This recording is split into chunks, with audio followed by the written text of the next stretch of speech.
Dëshmitë e gjithë dëshmitarëve, si dhe të gjitha provat shkresore, video ose forensike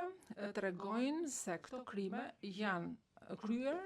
dhe se të akuzuarit mbajnë përgjegjësi ligjore për to. Gjykata gjithashtu ka dëgjuar dëshmi drejt për së drejti nga disa dëshmitarë të mbrojtjes, nga 7 dëshmitarë të mbrojtjes, të gjithë ndërkombëtar, të cilët ishin të përfshirë në përpjekje për të sjellë paqe dhe administrim të Kosovës dhe që duhet të përgëzohen për përpjekjet e tyre. Por ndërkohë që përfshirja e tyre në këtë çështje dhe konstatimet e kufizuara të tyre kanë vlerë për këtë gjykatë, puna e kësaj gjykate është tërësisht e ndryshme. Për pjesën ndërmuese, 7 dëshmitarët ndërkombëtar janë hedhur në një situatë me pak informacion lidhur me aktorët kryesor të përfshirë, nuk e kanë folur gjuhën atë kohë, kanë ndërvepruar ballë për ballë me aktorët kryesor vetëm për pak herë dhe thuajse nuk kanë parë asnjëherë rregullore